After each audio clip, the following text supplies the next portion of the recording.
Stop following those fickle people who would do any brand collaboration to increase their bank balance while selling you any bloody product. Their whole approach in life is to just care about their own fame and making you insecure in life.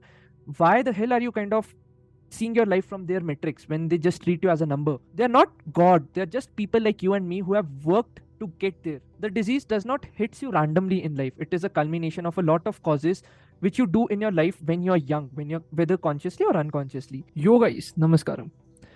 So, Debukidastak is a platform where we talk on mental health and a lot of other sensitive issues, right? So, basically, the entire aim of this channel is to build a community around sensitive issues and make people feel comfortable about themselves. So, basically, if you're new here, consider subscribing. Our mission is to empower you with ideas to live smartly and joyfully. The world is full of suffering, but let us increase our competence to deal with things joyfully. And just a tip, so all these are basically conversations, so I might suggest that you should watch these conversations at 1.5x. You can increase the playback speed through the button in the settings. Cheers and enjoy watching. Yo guys, namaskaram. So today I wanted to talk about something which I see a lot of people in our country roughly struggling with. So I was recently going through statistics which says that around 50 to 60% of people roughly die by an heart attack, I think in the early 60s, and those kind of things. So the average age of an Indian, roughly speaking, is close to around 65 to 70.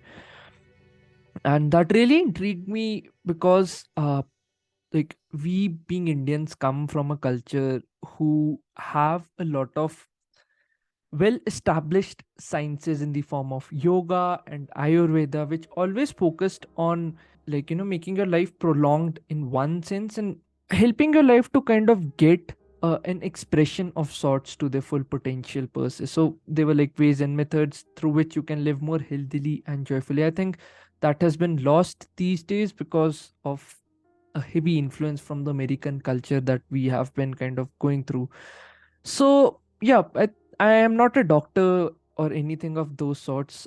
So the video would just be an attempt to help you with some perspectives which can make you proactive instead of, let's say, making you react negatively towards life.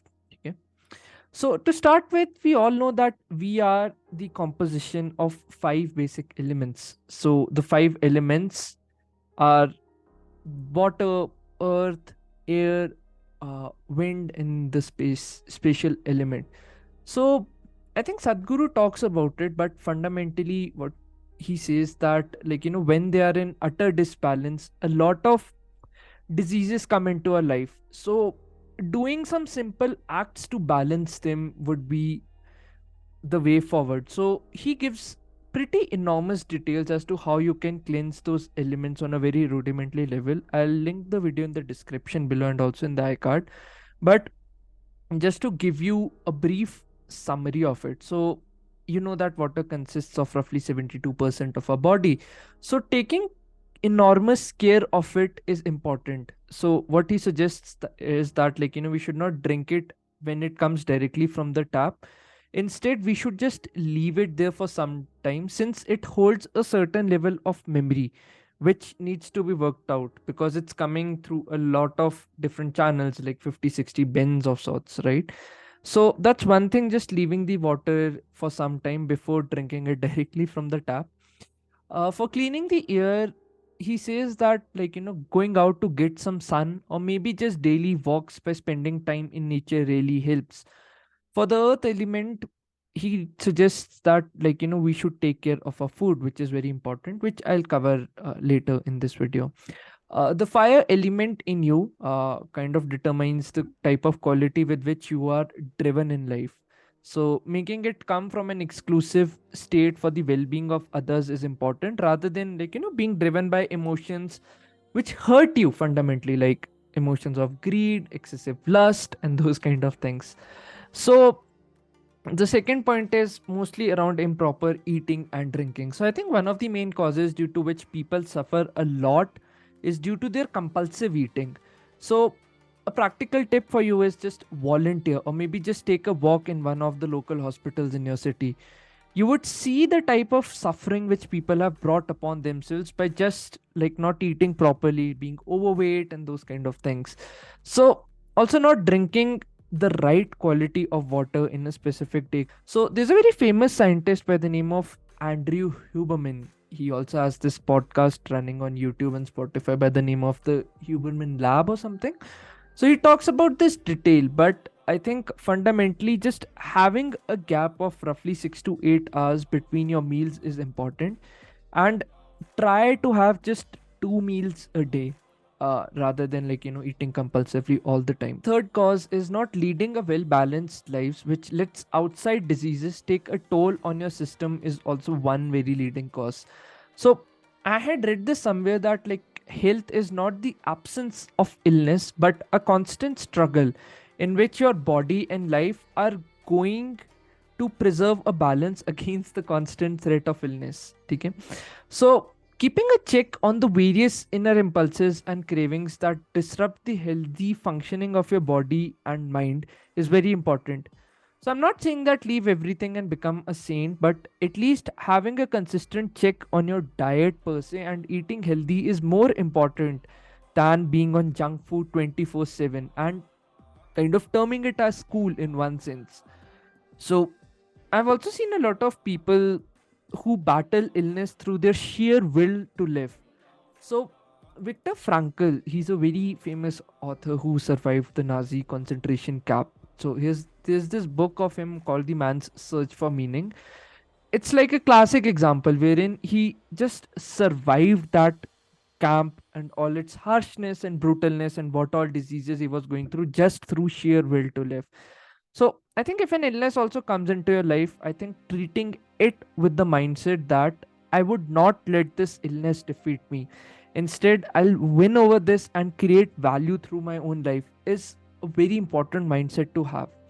So having this approach towards life helps you to wipe away that illness. Of course, along with having proper treatment in place. So I'm not trying to give you a solution for like the proper medical fraternity or the medical community which it states and replace it with some mumbo jumbo. But my whole endeavor is to make your mindset so strong that you can face any situation joyfully. So a quote from Viktor Frankl is that I quote that what man actually needs is not a tensionless state, but rather than striving and struggling for some goal worthy of him. And I unquote. So, fundamentally speaking, I think in today's world, since we have a lot of unused energy of sorts, like a lot of repressed emotions, they don't find full expressions. So, that kind of harnesses in our own system in very subtle ways. And then, after 10, 20 years, we see their expression. It's like the classic cause and effect example. So Buddha says that existence is suffering and it is caused by your own selfish craving as well as the karmic law of cause and effect. So the universe kind of exists within you. Fixing yourself would really help you, like fixing these small habits. Most people do pick up a lot of spiritual practices and transform their lives after illness because they come in touch with their mortality. They see that there's more to life than all these things that we were doing. So I think taking the right steps towards our well-being when we are young is important. Seeking a proper kind of work-life balance for holistic development is of utmost importance. So I also fundamentally believe that doubting your own life also creates a lot of negative patterns in us. We create a lot of hindrances in our own path by our own thinking. So I fundamentally see every human being as a mini cosmos of the larger universe. Each person is so varied and feels like an entire and elaborate galaxy to me because they're just so complex. So, moving from a place of doubt to having sufficient faith in your own universe is important. That means in your own self, faith in your own self.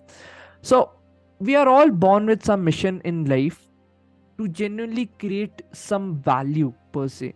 So, I do believe that illness becomes a great test, a great springboard for you to prove the power of your own greatness, will and belief to overcome challenges in life. So, no one should dictate the quality of your life, it should be only you. Get that power back in your hands by just moving from a place of doubt to having lots of faith in your life per se.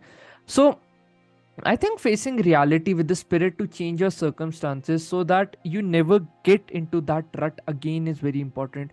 So, to give you some context from a lot of scriptures which I have read, all yogis specifically talk about you being something eternal from within. Maybe the effort should be to try to get in tune with that. So, by picking any spiritual practices you see around you in hindsight. So, what they also say that happiness and sadness exist only in the mind. So you would get in touch with your bliss body when you transcend the mind. So in yoga fundamentally they talk about five specific bodies, and I think the bliss body is at the core of it. So just maybe finding some tools to get in touch with that. So I think there is the true self within you, whom you are from the core. So, living a life free of illusions and trying to consciously indulge in acts which enhances your life states helps you generate some positivity in life and also a sense of mission. You are not just drifting here and there and living by the compulsions of as life hits you. You make life the way you want it to be. You don't live for your own self in life but for others. I think that kind of thinking really transforms the fundamental dynamics of who you are as a person. So fundamentally, I think in this day and age of internet, we must also start using our bodies, because the disease does not hit you randomly in life. It is a culmination of a lot of causes which you do in your life when you're young, when you're whether consciously or unconsciously. So move around, maybe just hit the gym, or maybe do something which is more physical in nature. It would help you to get that unused energy in you used up. In a world of the knowledge economy, I get it that we need to use our minds, but still we should not completely discard our physical activity from our lives, because that can really help us to go a long way, fundamentally speaking. So we must shift more towards a holistic development of thoughts rather than just placing all our energy on one metric and then defining our identity by that one metric. So don't follow people who want to sedate you and want you to live a life which is not out of awareness. They want to numb your pain. So follow people from ancient history, the great sages and philosophers about whom you read in the textbooks till date. So I think I had read this somewhere that roughly 60 to 70% of people consider Bollywood stars as their heroes.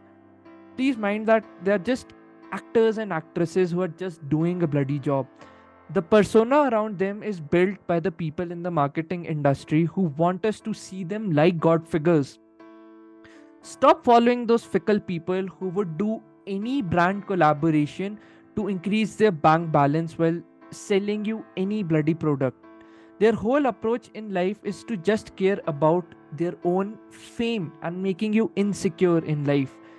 Why the hell are you kind of seeing your life from their metrics when they just treat you as a number? They're not God, they're just people like you and me who have worked to get there. I don't know whether they have worked hard or not, because that's also a debate in the community these days that nepotism is a thing these days, like they get in through referrals and those kind of things. So I think make books your friend and people who are genuinely willing to improve your life by speaking the truth to you. So don't take fitness advice from so-called actors who have an entire team of medical experts in the back door guiding them at every second, every minute of their day, on the type of diet, on the type of exercises they should do, on the type of, let's say, sun time they should have. It's all completely planned out in a bloody calendar, for God's sake, because they have money to throw to these medical experts. So consider genuine professionals who are in this field and aptly qualified. Just do basic Google researches, read some research papers, or let's say maybe follow some professional doctors in that sense, which can really help you to give fundamental hooks in life, which really helps you to not struggle, sell your properties when there's a hefty medical bill at your doorstep. Just taking proactive steps in life rather than being crushed by life entirely is one fundamental shift in approach and mindset which you should have. So that's a small video which I wanted to do. Let me know what you feel about it. And this is Debashish Pinra from Debukidastak signing off. Cheers. Just a couple of updates. So my website is live now.